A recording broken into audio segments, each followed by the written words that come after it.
I've watched back the Froch Vs George Groves fight 3 times now, and I wanted to do a video really just to cover a number of issues. Obviously, you've got the scorecard, you've got the stoppage, and you've got really sort of where do the two fighters go from here, etc., etc. I mean, it's one of these fights where, understandably, quite a lot of discussion points have come out of it. There's a lot of debate. In many ways, the fight seems to have caused more questions than it's answered, which is always unfortunate with these things. I suppose to touch on the scoring, two of the judges had Groves 1 point ahead. I think one of them had it 5 points ahead. I think the commentators on Sky were certainly suggesting it was quite a wide margin. A number of the people that I've listened to online have Groves winning by a mile, and sort of have the fight basically over in terms of if it had gone to points, Groves would have won. I slightly disagree with that.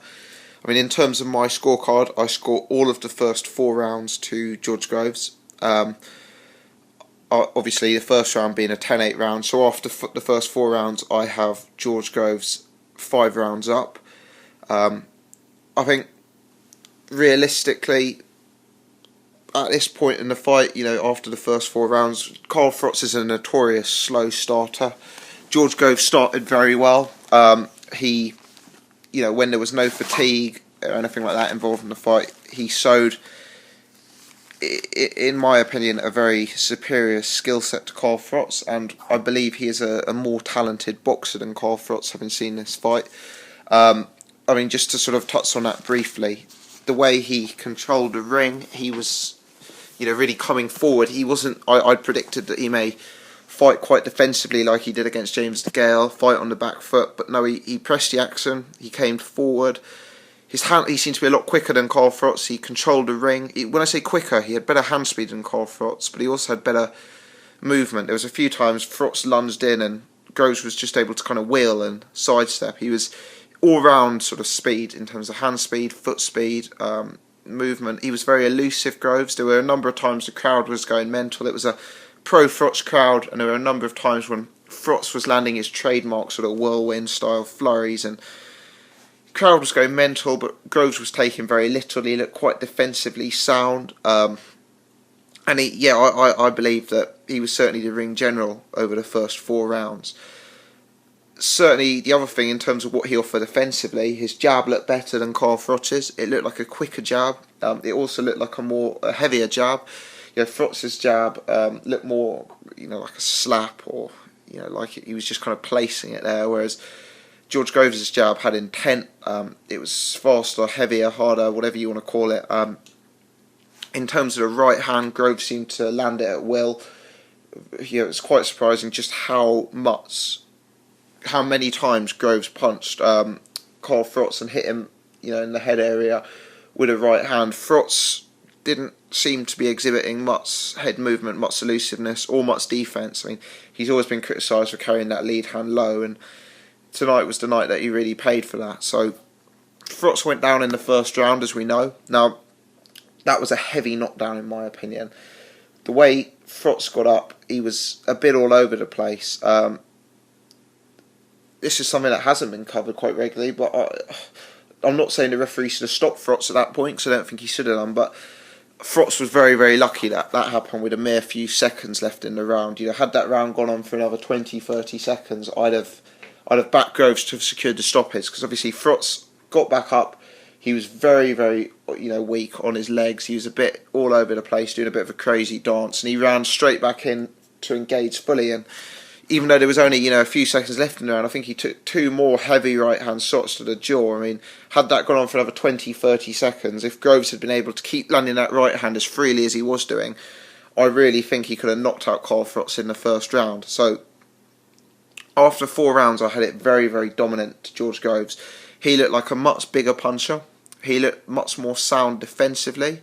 He looked a lot younger and faster. He was more elusive. He had the ring generalship. I thought, this really is going to be, I didn't want to say an easy night, but it really was a night that Groves should have won quite comfortably. I think the next period of the fight, fifth to eighth round I viewed as a lot closer. I think Froch at the start of the fight showed that he possibly didn't have the talent or boxing skill, boxing ability of George Groves. But what Froch does have, what his trademark is his engine, his heart, his will to win, and just a ridiculous amount of toughness. I mean, he's got to be one of the toughest fighters ever to step into the ring, because the amount of right hands he took, and George Groves is such a big puncher, the amount of times, George Groves would have knocked out 99% of opponents, I personally believe. But Froch kept coming forward, he kept in the fight, and rounds 5 to 8 he worked his way into it. I'm not going to say Froch dominated those rounds, he certainly didn't. I think a lot of them were quite close, and to be honest with you, with those rounds I can see quite a sensible argument to score it either way. I think here's where the difficulty lies: is let's say the definite Groves rounds 1 to 4. Groves clearly won those rounds in my opinion. There's not much debate that Groves won the first, not much debate that Groves won the second. The rounds that possibly could have gone to Froch, if we look at the 5th round or the 7th and 8th rounds, for example, those sort of rounds that were more Froch's favour were very close rounds. So it kind of gives this impression to the public, that Groves is winning his round by miles, whereas Froch is just clawing home his rounds, winning them in a very tight, close fashion. Now, the funny thing is, the way we score boxing, that's quite irrelevant. So if Groves wins out and goes out and wins a round by miles, and Froch just sneaks it, that's evens in terms of what the scorecard's looking like. And I do think this is where some of the confusion is, not confusing, but where some of the disgust at the result has come from, is the rounds Groves won, he won much more easily than the rounds that Froch arguably could have won. So, 5th, 6th, 7th and 8th, I've probably got it 3-1 to Froch. I think they were all quite tight rounds. I think a lot of Groves people or pro-Groves people could have easily, scored those in Froch's favour, in Groves' favour, and I think they were tight rounds. But my point is, in the sort of mid part of the fight, Froch came into it. He was much more active. Groves got sucked into a bit of a war, which was the one thing that we didn't really want him to do. Groves, as I say, this superior talent. He has superior boxing assets, a superior jab, superior movement. The one thing you don't want to get into is a sort of toe-to-toe war with Carl Froch, because Froch does have that chin, he's never been stopped. And despite the fact he got put down, still respect to him, he showed incredible toughness. So I think Groves maybe a little bit of immaturity, getting sucked in, almost feeling so confident, he kind of didn't stick to a tactical game plan and got more involved in a war. Perhaps that's where having Adam Booth in his corner could have been quite telling, if he'd just kept those rounds further apart, maybe reverting back to the James DeGale tactics, maybe fight being a bit more defensively sound, we could have seen him extend his lead. But he got kept into a draw, and at the very very best case, those middle rounds were quite even. So as I say, I scored I probably had George Groves either 2 or 3 rounds up after the 8 rounds. As I say, I scored him 5 rounds up after 4, and I think Carl Froch probably took 2 rounds off him after 8. So I'd have Groves up by 3 by that logic at the end of round 8. And I think in terms of the tactics here, George Groves started off fighting front foot, pressing the action, using a jab, being very elusive, defensively minded. Froch, he didn't seem to have much of a game plan, to be honest. I don't know what his plan was, whether it was to overwhelm Groves, whether it was, I don't know, but he didn't seem to offer very much, and he lost the first 4 rounds clearly. I mean, reference was made in the post-fight press conference from his trainer, Rob McCracken, that they thought Froch would come on late, and maybe that was the plan, sort of stay in the fight and then try and work your way into it in the middle to late rounds. But, it's a bit, I wouldn't like to view Carl Froch as a 4-time world champion, 2-time current champion, with his game plan being, let's stay in the fight to the second half. He's a world champion. He views himself as an international superstar, so he says. You wouldn't like to think he's, okay, let's just survive the first few rounds, Carl. That's not really the attitude. So I don't really know what Froch was planning on doing, whether he just underrated Groves' movement, Groves' jab, and thought he could outbox Groves. I don't know, but yeah, I thought it was an interesting tactical affair, and I do think Groves lost his tactical advantage in the middle section of the fight, and he certainly allowed Froch to come very much into it, and it was quite an even fight, rounds 5 to 8. My concern is that had the fight gone 12, the momentum was starting to shift to Carl Froch. Groves was beginning to look slightly more fatigued. Carl Froch was beginning to come on strong. He was beginning to land more and more of his trademark flurries. Don't get me wrong, it was still close. The stoppage was, in my opinion, very, very premature. Groves had rocked Froch earlier in that 9th round, as well as consistently throughout the fight. So I'm not saying Froch was pulling away, but the momentum was very much with Froch, in my opinion. He'd worked his way back into the fight. I had him, 2 or 3 rounds behind. There were still 4 rounds to go. My honest belief, and I know this is quite an unpopular one, is that Froch could still have won this fight on points. He was becoming more and more of a player in the fight. Even if you didn't call that a stoppage, Froch, this is what people are forgetting. Even if we let that fight go on, Froch would have won the 9th with his consistent pressure towards the end. That puts him only 1 or 2 rounds behind George Groves by my scorecard, with 3 rounds still to fight. So I think the way Froch was coming on, and the way Groves was starting to look a bit more beaten up, he was taking more shots, I genuinely believe there would have been quite an opportunity for Carl Froch to have won this on points by pure desire to win, pure sort of persistence, and his sort of warrior nature. Either way, it was a very close fight, it would have been a very close fight had it been allowed to continue. The problem with the stoppage is it's kind of robbed both fighters of the glory they could have got from it. It's robbed George Groves certainly of an amazing victory that would have launched him to superstar status. It's robbed, had Carl Froch gone on to win the fight, what a performance that would have been. That would have shown just what a warrior, what heart he has, that he'd obviously been outclassed at the start of the fight by someone who was technically superior, possibly more talented.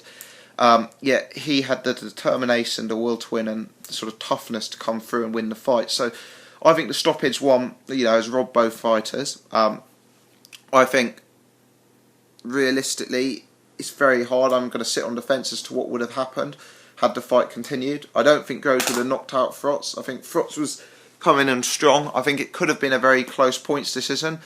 But my thoughts are, with Groves starting to absorb more and more punishment, I do think Froch could possibly have got a knockout in the 10th, 11th and 12th. Or I think it could have been a very, very close points decision, possibly, with Froch taking the final rounds and putting his neck just in front. As I say, I had Groves 3 up after 8. You've got to score Froch to the 9th if it had gone the full distance. So that gives Froch the 10th, 11th and 12th 2 rounds behind. So maybe certainly needing to win all 3, maybe needing to score a knockdown. But I think he was very much coming into the fight. And I think as the fight would have gone on, Froch would have got stronger and stronger. So it's a difficult one. I think where this potentially affects my thoughts on Carl Froch is, we always knew Carl Froch was a warrior. We always knew how tough he was, how his ability to take a punch, etc. But he was really, really exposed in many ways as to just how unskilled he was in comparison to George Groves. I don't buy into the fact that Carl Froch has got old overnight.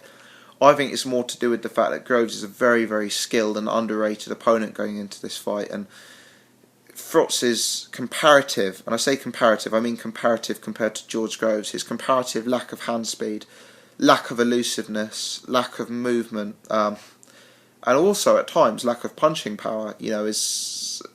I know that Froch thinks he's a massive hitter, but I don't think he is. Even against Bute, he won by overwhelming an opponent, landing consistent whirlwinds of punches. He's not a one-punch knockout artist in recent years, and I think George Groves is, and I think Groves showed so much, skill sets above Froch. It really made me question, how good is Carl Froch? And my thoughts are that he probably isn't the greatest boxer or the greatest skill man. He's just such a tough guy, and he's so determined that that's got him through.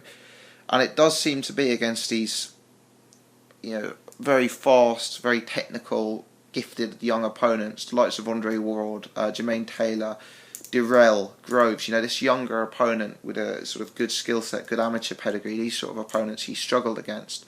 Fighters against like Mikhail Kessler of today, Glenn Johnson. These guys Froch is just going to have too much for. But a real tricky opponent is going to cause Froch problems, and for that reason, Froch de Gale, de Gale doesn't have George Groves' punching power, which is a concern, but it's that mould of opponent that I think is going to cause Froch real problems, because I think that he isn't the greatest technically skilled boxer. So, does it damage Froch's legacy? There's an argument to say yes, because of his lack of technical skill, or certainly comparative lack of technical skill compared to George Groves. In many ways, I think there's an argument to say it kind of adds to Froch's legacy, because Froch has never been what people would class as a technically brilliant fighter. It's more that he's got through fights just through sheer toughness, and arguably this fight has added to his legacy in that sense, because it's proved that he could weather an immense storm, come from behind, work his way into a fight late, and through sheer grit and determination get that stoppage victory. So I do think that in many ways it's done his legacy good. Certainly. Where do the guys go from here? There's obviously been references made already to a rematch. I think that probably is inevitable. Carl Froch is 36 years old. How many big paydays are there left for him? I think the appetite for an Andre Ward rematch is not what it could be. I think Ward wins that fight quite easily. I'm told Froch got £1.5 million for this fight. I'm sure he'd get at least the same for a rematch, and I think if he came back and beat George Groves, stopped him again, that would really solidify his legacy. And I think Froch is such a proud man, so about his legacy and so about his record, that with people questioning him, he's booed out of the ring. I think he'll be highly motivated to go in and get the rematch. George Groves, I'm told he got $500,000 for this fight. That will be his biggest payday to date. He might be able to get more from a rematch. His name is vastly enhanced. I'm sure George Groves could become a world champion now. I'm sure he'd beat the likes of Sakio Bika, Periban, those sort of guys, probably beat Stieglitz. I'm sure he could get a world title, but I think for George Groves, a world title probably means less than going in and getting this shot against Carl Froch again. So I think a rematch is bound to happen. I think there's more money in it for both guys. I think there's more money in it for both guys even than fighting Andre Ward. And there's a potential, if Groves wins the rematch, there's a potential for a big money third fight. If Froch wins, his legacy is secure. I think a rematch makes sense in all senses. So I think it's likely that we will see a rematch. I think this fight has proved, something that I have suspected before with Carl Froch, that he isn't the greatest skilled fighter. He's certainly not in the league of de Gale, Groves, Ward in terms of ability, but it's not always the guy with the most talent and the most ability who wins. It's the guy who works hardest and the guy who wants it more. And I think we've got to say huge respect to Carl Froch, because he is that guy who wants it more, and he is that guy who will fight to the end to achieve it. So we'll see. I think a rematch is likely. My prediction video was wrong. I said I thought Froch would win by a comfortable points decision. Hands up. Got that one completely wrong. I always thought George Groves was a very good technical fighter. I always thought he'd have some skill set advantage to Froch. Where I was wrong was how much of an advantage. Groves was so much quicker, so much more elusive. He had so much better movement, and I was surprised at the sort of gap between the two in that sense. So my prediction video was wrong. It was a very tough fight. It was quite a dirty fight. I think Froch in particular was quite dirty. Consistent, punching on the break. I think people being quite charitable, saying he used his forearms. At times it was forearms, at times it looked more like elbows. It was a tough fight. Both men looked like they'd been through a war afterwards. It's probably both of them going to have a bit of a break now, and maybe set up a big summer stadium fight in the return. I think a rematch will happen. In terms of legacies, George Groves, nothing's, his reputation's only been enhanced via this loss. Carl Froch, it potentially has damaged his legacy, to be honest with you. He's been he's been exposed, and it could almost be the same. And I don't want to draw too many parallels, but it could also be almost be the same as Tim Bradley Pacquiao, in the sense that Bradley won the fight, or certainly won it by the scorecards, but he got such a backlash over the victory, it damaged his reputation. So there could be a bit of that. I mean, just to summarise my thoughts, I had Groves up 2 or 3 rounds. I think he was winning the fight. I think it was a ridiculously premature stoppage. I think the ref, I don't know what he was doing calling it off there. It was way too early to call it off. I don't defend that at all. What I will say is that Froch would have won the 9th, so that means that he's only 1 or 2 rounds behind with 3 to go.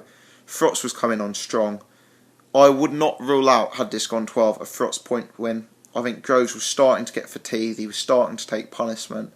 Froch was getting on top of him. Froch was looking at for the stoppage. You can see the way Froch was running across the ring to catch up with Groves and get all over him. Froch sensed the stoppage. He smelt blood and he went in for the kill.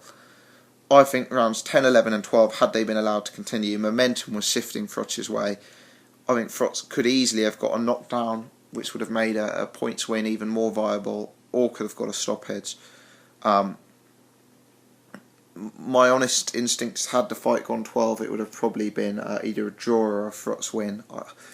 I don't think Groves was going to be taking rounds off Froch going into the 10th, 11th and 12th. That's my instincts, my opinion. I know people will disagree with it.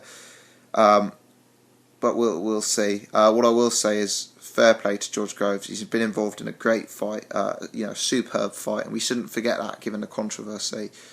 He's really shown his skill set and shown how capable he is. He's shown he can fight in a very, very entertaining fight. The rematch is out there. Win, lose or draw in that rematch, there's going to be great options for George Groves. He's still a very young man. I think he's 25 years old. He's a future world champion for sure, and there's big fights out there for him in the future. So fair play to both men. It's the same. The stoppage has caused more questions than it's caused answers, but we will see what goes on from here. I think a rematch is very likely. I think it makes financial sense. And the rematch, I don't think it's a dead cert that George Groves will win it. I think Froch will have to adjust his tactics, adjust some defensive work, but it will be a fight that everyone pays to seize, and it will be a massive success if Eddie can get that organised for a sort of big summer event. But thanks for watching. Leave your comments below. I'd be interested to hear what people think about my theory that Froch maybe could have won this fight had it gone 12 anyway. But leave your thoughts below, and thanks very much for watching.